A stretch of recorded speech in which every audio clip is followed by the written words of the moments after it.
Premier ministre Abiy a exprimé que l'avancement des travaux de rénovation de Faciledes est vraiment encourageant.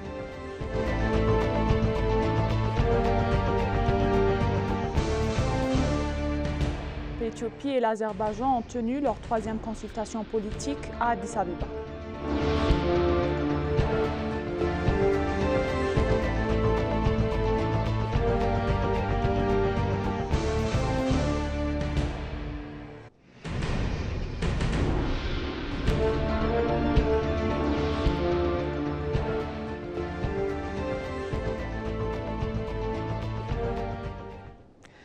Bienvenue chers téléspectateurs, c'est Maïda Gadama avec le journal du jeudi 16 janvier 2025. Restez avec nous. Le Premier ministre Abiy Ahmed a exprimé que l'avancement des travaux de rénovation de Faciledes et les initiatives de développement du corridor dans la ville de Gondar sont vraiment encourageants. Dans son message sur sa page de réseaux sociaux, le Premier ministre a exprimé sa sincère gratitude à toutes les personnes impliquées, y compris les habitants gracieux et hospitaliers de Gondar. Faciledes est l'un des patrimoines mondiaux de l'Éthiopie qui attire les touristes internationaux. L'empereur éthiopien Faciledes et ses successeurs ont vécu dans la ville forestière de Fasil Gibi au cours du XVIe et au XVIIe siècle. La ville, qui est entourée d'un mur de 900 mètres de long, abrite des palais, des églises, des monastères et d'autres structures publiques et privées distinctives.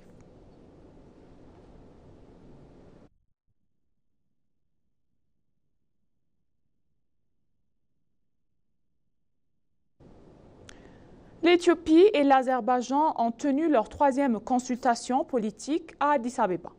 Le ministère des Affaires étrangères, M. Meskanou Arga, et le vice-ministre azerbaïdjanais des Affaires étrangères, Yalchin Rafiev, ont dirigé leurs délégations respectives.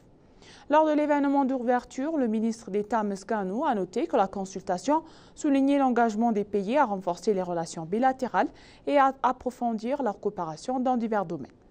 Le ministre d'État a souligné l'importance d'explorer de nouvelles voies de coopération, notamment l'agriculture, l'exploitation minière, les TIC, la fabrication et l'économie verte. Il a mentionné que l'échange récent de visites de hauts responsables gouvernementaux entre les deux pays comme moteur de leurs relations. Une autre délégation de haut niveau dirigée par le président Tayyas Selassie a également rencontré et discuté avec le président azerbaïdjanais, M. Ilham Aliyev, a-t-il ajouté. En outre, il a ajouté que nous, les deux pays, avons atteint des histoires et des héritages culturels qui contribuent à une base solide pour notre collaboration.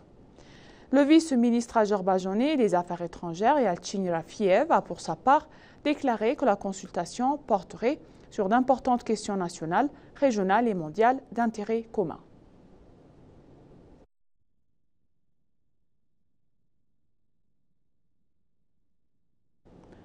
Le ministère de l'Agriculture, M. Girma Manti, a reçu à son bureau une délégation conduite par le ministre azerbaïdjanais des Affaires étrangères, Yalchin Rafiev, et a discuté des moyens par lesquels les deux pays peuvent contrôler et travailler ensemble au développement agricole.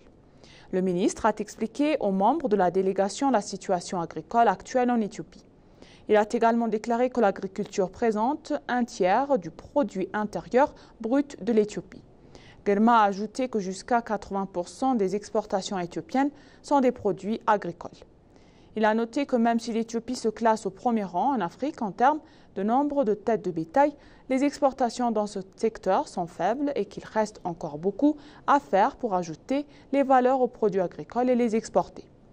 Les deux pays ont discuté de leur collaboration dans les domaines de la production animale et végétale, de l'horticulture, de l'utilisation de l'eau et de la terre, de l'agriculture numérique, de l'application des technologies, de la commercialisation des produits agricoles, de l'irrigation et d'autres domaines de développement agricole.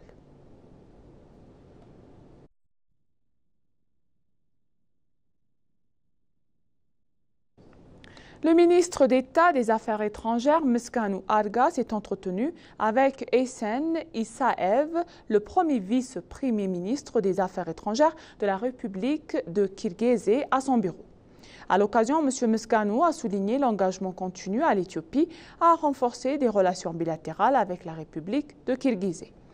Il a souligné l'intérêt de l'Éthiopie à explorer les domaines de coopération et encouragé la République de Kirghizie à envisager d'ouvrir une ambassade en Éthiopie. Le premier vice-ministre des Affaires étrangères de la République de Kirghizie, Esen Isaev, a pour sa part transmis un message du président de la République Kirghizie, Sadir Zaparov, au président de la République fédérale démocratique d'Éthiopie, son Excellence Taye Selassie. Il a également présenté ses projets de protocole d'accord visant à renforcer la collaboration dans les multiples secteurs. Les deux parties ont convenu de travailler en étroite collaboration sur les forums multilatéraux dans le cadre de coopération Sud-Sud, selon le ministère des Affaires étrangères.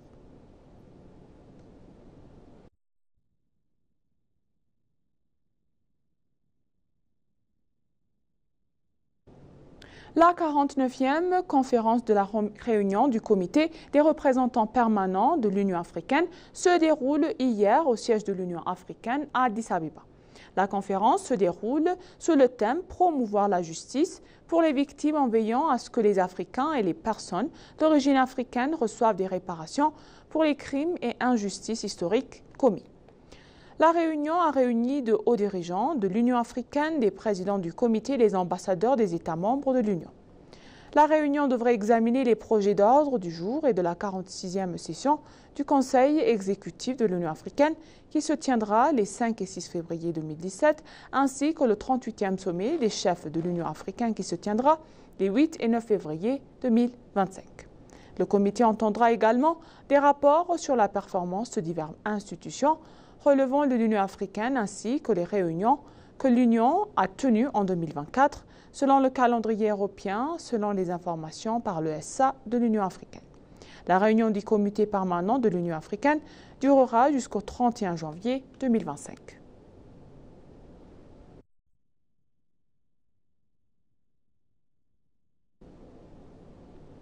L'ambassadrice d'Éthiopie en Italie, son Excellence Zamito Ambissa, a eu une discussion avec une délégation dirigée par M.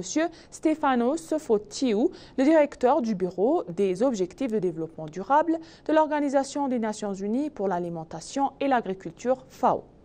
Au cours de la discussion, ils ont échangé leur point de vue sur les travaux préparatoires nécessaires pour accueillir avec succès le sommet des Nations Unies sur les systèmes alimentaires, c'est-à-dire UNFSS plus 4, qui se tiendra à Addis Abeba du 28 au 30 juillet 2025 en collaboration avec notre pays. Selon l'ambassade d'Éthiopie à Rome, les deux parties ont convenu de former un comité conjoint pour mener à bien les travaux préparatoires.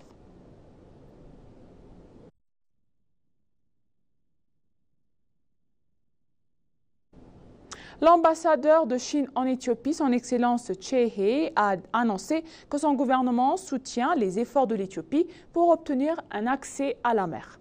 L'ambassadeur a noté qu'elle a besoin d'un port maritime pour renforcer son rôle de connexion économique entre les pays et servir de porte d'entrée vers le continent africain. L'ambassadeur Chen He a également indiqué que la Chine soutient les efforts pacifiques du gouvernement éthiopien pour relier le territoire du pays à des ports maritimes et à ses océans. Il a également exprimé sa conviction que l'Éthiopie et la Chine en tant que membres de BRICS utiliseront le groupement pour une meilleure coopération et de meilleurs bénéfices. L'ambassadeur a exprimé que l'Éthiopie n'est pas seulement la porte d'entrée de l'Afrique, mais aussi le corps politique de diplomatique et du continent, ajoutant que son gouvernement soutient les efforts du pays pour assurer la paix et la prospérité de la région.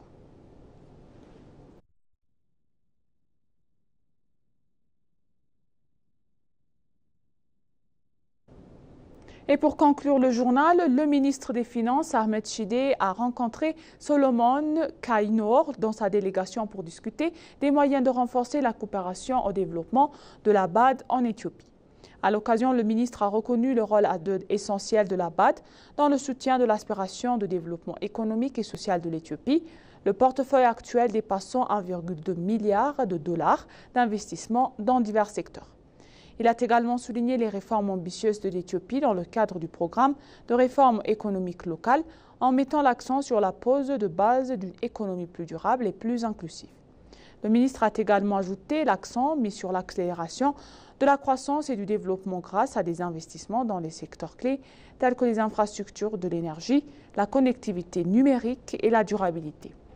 Le vice-président de la BAD a pour sa part salué les efforts de réforme macroéconomique réussie de l'Éthiopie à exprimer l'engagement de la BAD à accroître son soutien à l'engagement du secteur privé à vue du climat d'investissement favorable, actuel favorisé par des efforts et politiques de réforme ambitieux. Les deux parties ont convenu d'élargir et de collaborer sur des projets de transformation du secteur privé dans les domaines stratégiques, selon le ministère des Finances.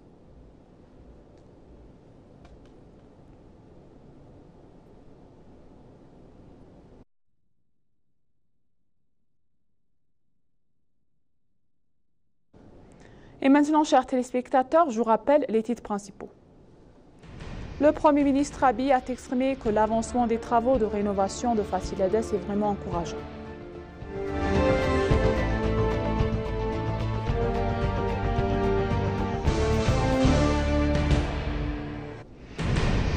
L'Éthiopie et l'Azerbaïdjan ont tenu leur troisième consultation politique à Addis Abeba. Merci chers téléspectateurs, ainsi s'achève le journal pour aujourd'hui. C'était Moïda Gavama où je vous souhaite une bonne journée.